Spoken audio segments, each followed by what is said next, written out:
The Magic Show is brought to you by StarCityGames.com, and check this out. This weekend, the StarCityGames.com Open Series comes to Memphis, Tennessee, and this event is going to be huge. We're talking hundreds of players, over $14,000 in cash prizes, at least 18 players qualifying for their choice of either 2011 StarCityGames.com Invitationals, live coverage all day courtesy of SCG Live, tons of side events, and as much Magic the Gathering as we can pack into one weekend. So make plans to join StarCityGames.com in Memphis, and we'll see you there. Hi, this is Evan Irwin, live at the largest Star City Games Open ever held in Washington, D.C. and...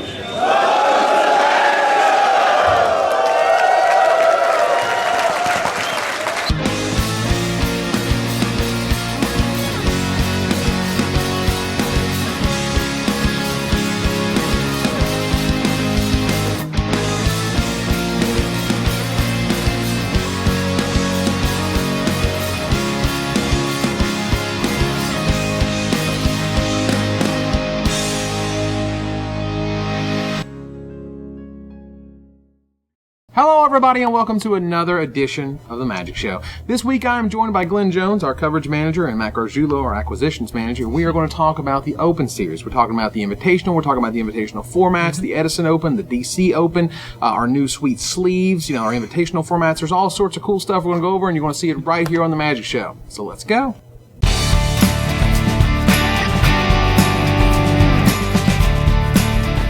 So welcome to the Magic Show, everybody. Again, I am here with Glenn Jones and Matt Gargiulo, and we are talking about the Open Series now. The Open Series is taking off, boys. What do you think? DC was sick, and Edison was equally good. Pretty ridiculous record-setting weekends. On both? On both, yeah. Wow. I personally attended DC. Yeah. That was huge. You played the Goblins. Which was sweet because I never played Goblins in my life, and it actually, the deck was like, here, let me show you what I can do, and gave me just the sickest draws in the first two rounds. That Aether Vial card's pretty good. And then the wheels. And then they showed me, and they're like, all right, so here's your awesome, here's your sick draws, and here's your bad matchup, Enchantress, and then here's how you watch other people win with Ad Nauseam Tendrils, and I'm like, oh, sweet, nice tournament. Doesn't do a whole lot of interacting. Okay, so Washington, D.C. was amazing. I actually got to speak to the crowd there in D.C. about us unveiling our invitational formats, and here's what they had to react to. If you guys hadn't noticed, this week we had just announced the formats for the Invitational, which the first Invitational will include both 4 rounds of Standard and 4 rounds of Legacy on day 1, 3 rounds of Legacy, 3 rounds of Standard day 2, cutting to a Legacy top 8, Legacy top 8. Yes, ladies and gentlemen, now our second Invitational will be flipped, where the formats will be flipped, including the top 8, which will be Standard. But just so you guys know, that is a new thing we just announced. All right, so welcome back, and as you saw, the crowd there was very enthusiastic to hear our invitational formats, and as you guys heard as well, so at this point, we're talking a Standard and a Legacy, not just infinite rounds of Standard. How do you feel about that, guys? I think it's sweet. Yeah, that's awesome. Yeah. Legacy's just a great format. I've always said it, and now I'm glad to see that, they make you play both now. You can't just be good at Standard. You got to play with old, more powerful cards. Yeah. Well, this year's Legacy, Invitational champion will have to have proven that they're just adept in both formats, and they're the premier formats of the Open Series. That just makes sense. Yep, I agree. It's nice. It feels like, the Pro Tour was just like, well, you know what? We used to be one of this and one of that, infinite rounds of Standard, infinite rounds of Draft, and now you got to be both. And then some players never came back. Right.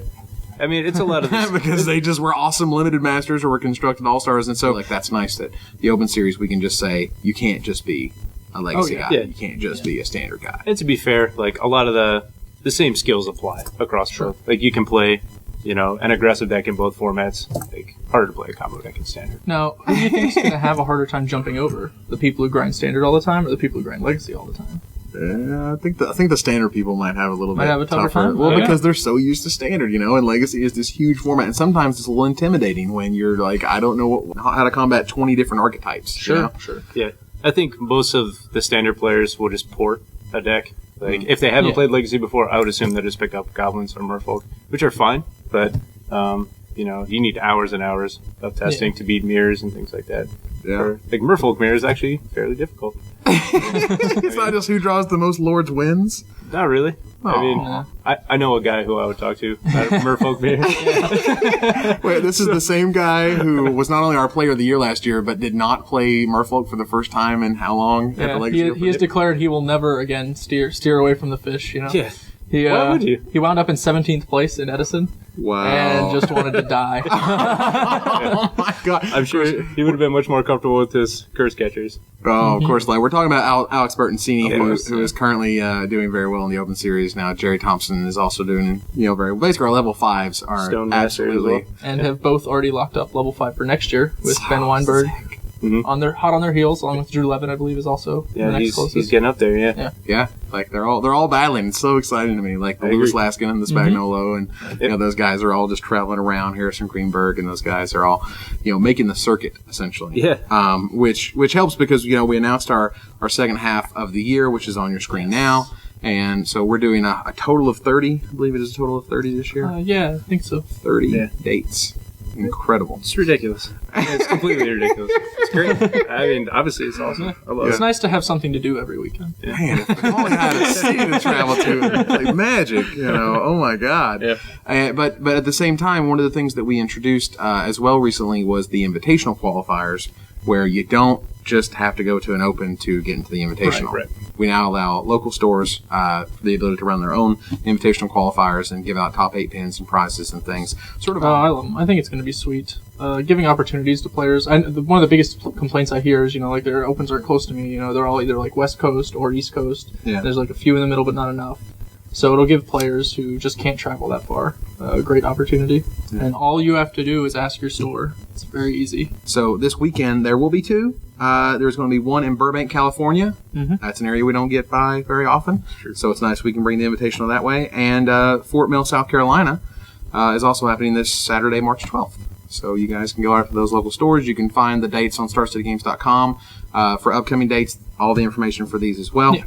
And one of the last things we can talk about this week is the sleeves. As they are here. So we will go in Wooburg order with the first one, which is from Mr. Donnie Nolan, who's from Nashville, Tennessee, came up with this one. He said, "Guys, I got it.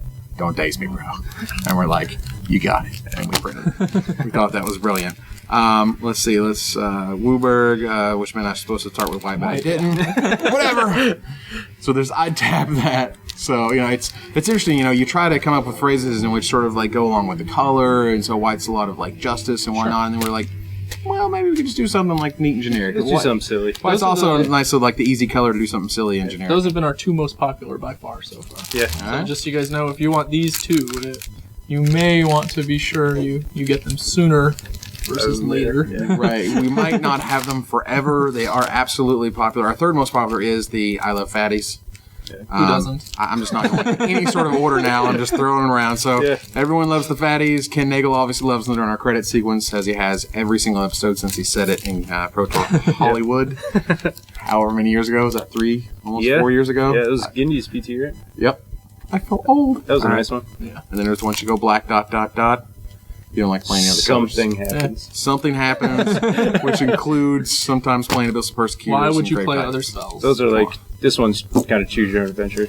At the end, you kind of, once you go black, turn the page. What is it? I don't have a lot more to talk about this week at this point. I feel like, we had an incredible weekend in DC. We broke the record for Standard. We broke the record for Legacy. In Edison, we had a fantastic turnout. We broke the record for Legacy again.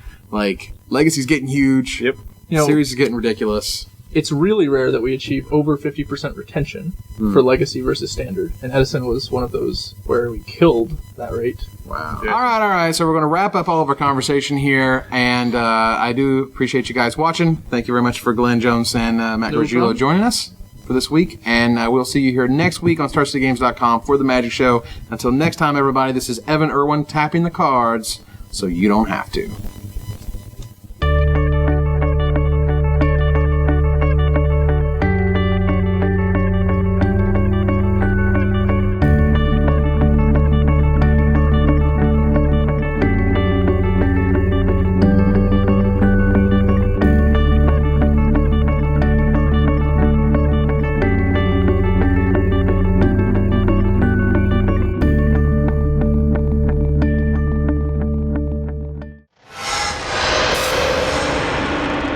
always like the fatties.